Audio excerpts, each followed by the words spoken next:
Facebook পেজের ভায়োলেশনটি remove করার জন্য আপনারা যা করবেন তা হলো আপনারা আপনাদের মোবাইল হ্যান্ডসেটের ফেসবুক অ্যাপসে চলে আসবেন।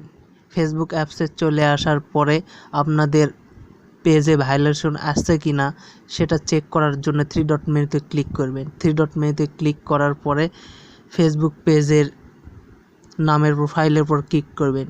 ক্লিক করার পরে মোড়ে চলে যাবেন, স্ক্রল ডাউন করে নিচের দিকে চলে আসবেন। চলে আসার পরে এ তো দেখতে পাচ্ছেন পেজ কোয়ালিটি, ক্লিক করবেন। এ তো দেখতে পাচ্ছেন আমার ফেসবুক পেজে ভায়োলেশন চলে আসছে।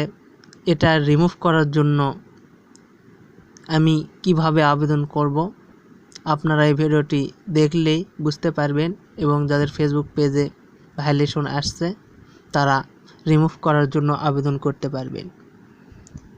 ব্যাগে চলে আসবেন। ব্যাগে চলে আসার পরে থ্রি ডট মেনুতে ক্লিক করবেন। থ্রি ডট মেনুতে ক্লিক করার পরে স্ক্রল ডাউন করে নিচের দিকে চলে আসবেন। স্ক্রল ডাউন করে নিচের দিকে চলে আসার পরে এতে দেখতে পাচ্ছেন হেল্প অ্যান্ড সাপোর্ট, ক্লিক করবেন।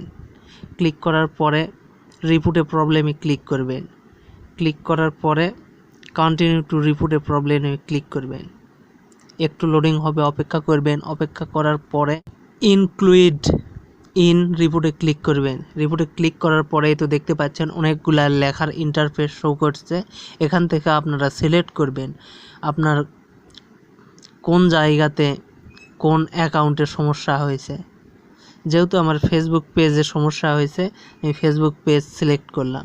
সিলেক্ট করার পরে এই জায়গাতে আপনারা আপনাদের একটা ডিসক্রিপশান লিখে পেস্ট করে দিবেন, কপি করে। আমার ডিসক্রিপশান লেখা ছিল, আমি এটাতে পেস্ট করে দিচ্ছি। দেওয়ার পরে আপনাদের ফেসবুক পেজের যেখানে ভায়োলেশন আসছে পেজ কোয়ালিটি থেকে ওই পিকচারটা স্ক্রিনশট নেবেন। নেওয়ার পরে অ্যাড ইমেজে আসবেন। আসার পরে ফটোতে আসবে।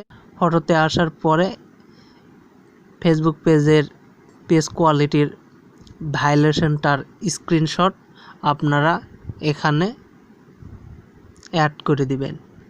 আমি অ্যাড করে দিচ্ছি। দেওয়ার পরে সেন্ড রিপোর্ট বাটনে ক্লিক করে দিবেন।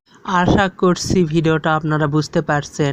ভিডিওটা ভালো লাগলে লাইক, কমেন্ট, শেয়ার এবং সাবস্ক্রাইব করে বেল আইকন বাজিয়ে নিত্য নতুন ভিডিও পাওয়ার জন্য আমাদের পাশেই থাকবেন। আজকের এই ভিডিও এই পর্যন্ত রাখছি। আল্লাহ হাফেজ।